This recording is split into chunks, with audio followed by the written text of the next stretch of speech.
அசுரனின் பதுமையவள் 17.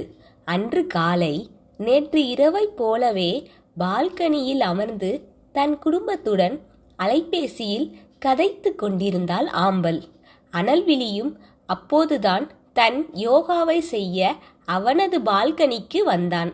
அப்போது ஆம்பலின் பேச்சு சத்தம் கீறல் விழுந்த டேப்ரிக்கார்டை போல அவன் காதுகளில் வந்து விழுந்தது.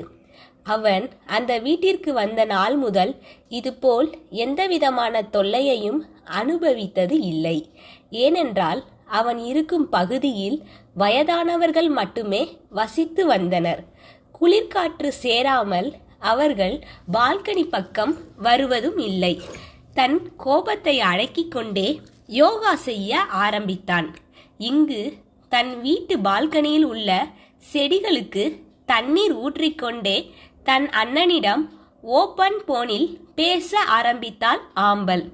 அண்ணா, அந்த திருச்சி ப்ராஜெக்ட் என்னாச்சு என்று அவள் குரல் கேட்டதும் இங்கு அப்போதுதான் வஜ்ராசனத்தில் அமர்ந்திருந்த அனல்விழியின் காதுகள் தன்னைப் போல அவர்கள் பேச்சை கேட்க ஆரம்பித்தது. அந்த ப்ராஜெக்டும் கண்டிப்பா நமக்கு தான் வந்து சேரும் ஆம்பல். அந்த பாண்டிய நிறுவனம் இனி நினைச்சாலும் நம் நிறுவனத்தை நெருங்க முடியாது. இனி நாம் மட்டும்தான் அனைத்திலும் நம்பர் 1 என்றான் ஆர்ப்பாட்டமான குரலில். சிவாவின் மகிழ்ச்சி அவளுக்கும் தொற்றிக்கொண்டது. அதை கேட்டுக்கொண்டிருந்த அனல்விழியின் முகம் கோபத்தில் இறுகியது. அப்போதே இவர்கள் இருவரையும் கொன்றுவிடும் ஆத்திரம் அவனுள். ஆனால் மிகவும் பொறுமையாக அவர்கள் பேசுவதை கேட்க ஆரம்பித்தான்.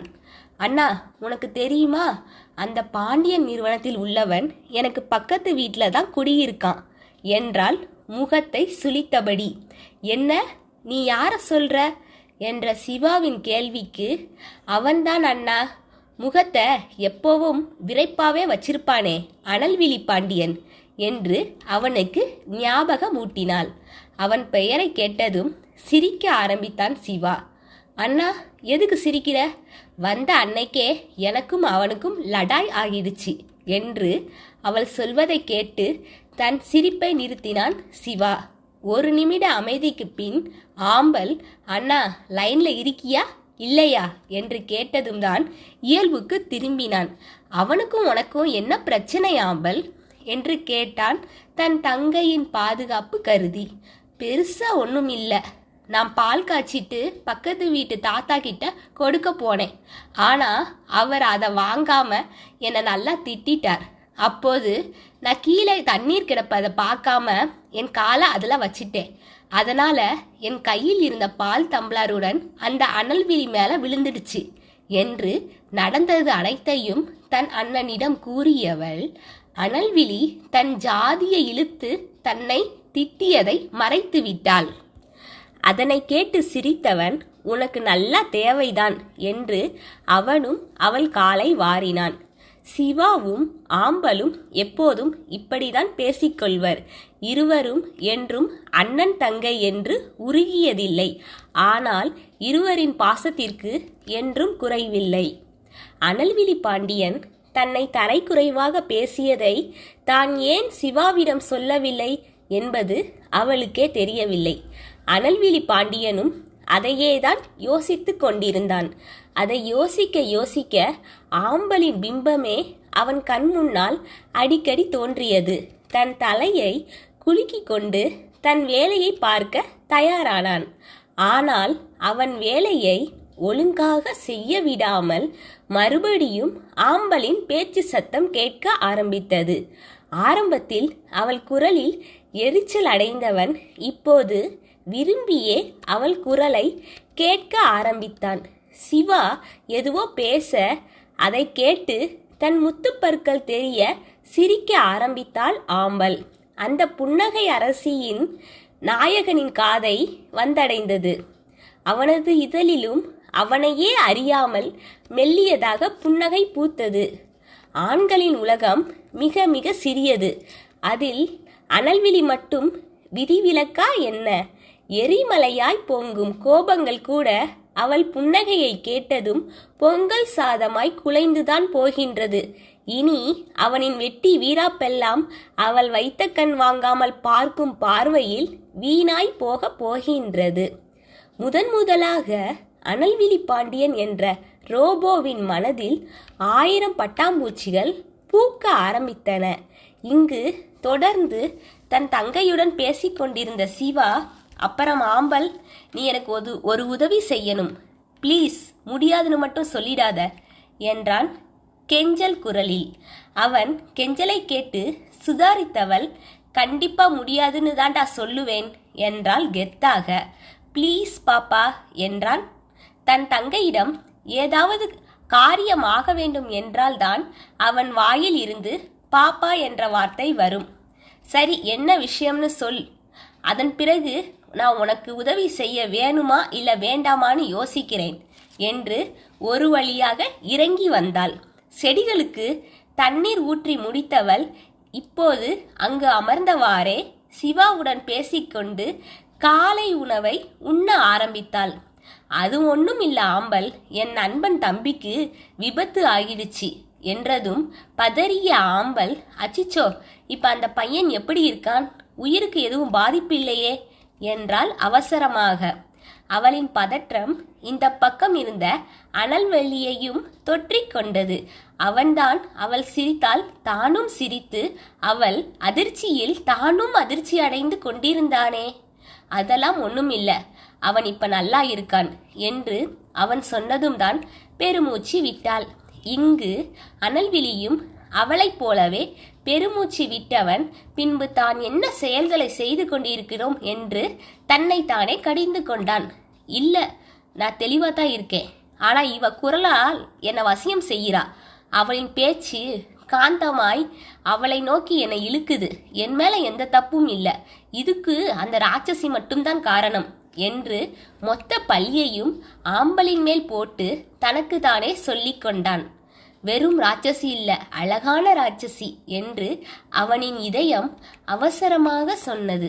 அதற்கு மேல் எதுவும் யோசிக்க விரும்பாமல் தன் தலையை அழுந்த கோதி கொண்டான். உள்ளே செல்ல எழுந்தவன் ஆம்பலின் குரலை கேட்டு அந்த இடத்திலேயே மறுபடியும் அமர்ந்து கொண்டான். இதில் நான் என்ன அண்ணா உதவி செய்யணும் என்றாள் பெண்ணவள். அந்த பையன் +2 படிக்கிறான். விபத்துல அவன் கை எலும்பு எல்லாம் சேதமாயிடுச்சு ஆம்பல் என்றான் சோகமான குரலில். அச்சோ பாவம், எக்ஸாம் வேற எழுதணும் இல்லையா அண்ணா என்றாள் கவலையுடன். ஆமாம் ஆம்பல், அவனால உட்கார கூட முடியல, அவன் பயோமேக்ஸ் குரூப் வேற என்றவன் அரும்பாடு பட்டு தான் மிகவும் துயரமாக இருப்பதைப் போல காட்டிக்கொண்டான். அதை நம்பிய ஆம்பலும், அப்ப படிக்க மிகவும் சிரமப்படுவான் இல்ல, அந்த பையன் மிகவும் பாவம் என்றாள். ஆனால் சிவாவின் பேச்சில் உள்ள நடிப்பை சுலபமாக கண்டு கொண்டான் அனல்விழி பாண்டியன். அவன் ஆம்பலை ஏமாற்றுவது இவனுக்கு ஏன் என்று தெரியாத கோபத்தை உண்டு செய்தது. ஆமாம் ஆம்பல், அதனால் அந்த பையன் மிகவும் நன்றாக படிக்கக்கூடியவன், அதனால் ஒன்றும் பிரச்சனை இல்லை என்று சிவா சொன்னதும் தான் ஆசுவாசம் அடைந்தாள். ஆனா ஒரே ஒரு பிரச்சனை மட்டும் இருக்கு, அதுக்காகத்தான் நான் உன்கிட்ட உதவி கேட்கிறேன் என்றவன் பேச்சில் எரிச்சல் அடைந்த ஆம்பல், ஐயோ அண்ணா, என்ன விஷயம்னு சீக்கிரமா சொல்லு, எனக்கு காலேஜுக்கு வேற நேரம் ஆகிடுச்சு என்று அவனை அவசரப்படுத்தினாள். அது ஒன்றும் இல்லை ஆம்பல், அந்த பையன் பிராக்டிக்கல் நோட்டில் படம் வரையணும், ஆனா அவன் கையில் அடிபட்டதால அவனால படம் வரைய முடியல என்றான். அதுக்கு நான் வரையணுமா என்றால் ஒரு மாதிரியான குரலில். ஆமாம் ஆம்பல், இதைத்தான் நான் உன்கிட்ட சொல்ல வந்தேன் என்றான் மகிழ்ச்சியாக. அண்ணா விளையாடாத, என் வேலையே எனக்கு அதிகமாயிருக்கு, இதுல நான் எப்படி என்று சொல்லி நிறுத்தினாள். ப்ளீஸ் பாப்பா, அவன் மிகவும் பாவம், நீதான் எப்படியாவது அவனுக்கு உதவி செய்யணும், நீதான் நல்லா படம் வரைவியே, நான் என் நண்பனுக்கு கூட வாக்கு கொடுத்துட்டேன், என் தங்கை உன் தம்பிக்கு உதவி செய்வாள்னு என்று அவளிடம் கெஞ்சினான். அதில் சிறிது மனம் இலகியவள், சரி அண்ணா, ஆனா நான் இங்க டெல்லியில இருக்கேன், என்னால எப்படி இங்கிருந்து வரைய முடியும் என்றாள். அதை பத்தி கவலை இல்ல ஆம்பல், நீ அங்கேயே புது நோட்டு வாங்கி அதில் எல்லா படங்களையும் வரைஞ்சி நம்ம வீட்டுக்கு கொரியர் பண்ணிடு. என்ன படங்கள் வரையணும்னு நான் உனக்கு மெயில் பண்றேன், அதுவும் 3 நாட்கள்ல முடிக்கணும், பார்த்து முடிச்சு கொடுத்துடு என்றான் சுலபமாக. அதில் அதிர்ந்தவள், என்னன்னா விளையாடுறியா? அவ்வளவு படங்களையும் என்னால வெறும் 3 நாள்ல எப்படி வரைய முடியும் என்றவரை ஒருவாறு பேசியே சரி கட்டினான். அவளும் வேறு வழி இல்லாமல் சிவா கேட்டதற்கு ஒத்துக்கொண்டாள். இங்கு அனல்விழிக்குதான் கோபத்தில் மூச்சு வாங்கியது. அதன் பிறகு வந்த நாட்களில் அதிக வேலை காரணமாக இரவு மிகவும் நேரம் கடந்தே தன் வீட்டிற்கு வந்தான் அனல்விழி பாண்டியன். அதனால் அப்போதைக்கு ஆம்பலை மறந்திருந்தான். சரியாக 3 நாட்கள் கழித்து ஆம்பலுக்கு உடம்பு சரியில்லாமல் போனது. படுக்கையை விட்டு கூட அவளால் எழ முடியவில்லை. மிகவும் சிரமப்பட்டு தன் இமைகளை திறந்தவள் கண் முன்னால் அனல்விழி பாண்டியன் அவள் படுக்கையில், அதுவும் அவள் தலைமாட்டில் அமர்ந்திருந்தது தெரிந்தது. அதை கண்டு மெல்லியதாக சிரித்தவள் அடுத்த நொடியே இவன் இங்க எப்படி என்று புரியாமல் கண்கள் தெரித்து விடுவதைப் போல அவனை பார்த்தாள்.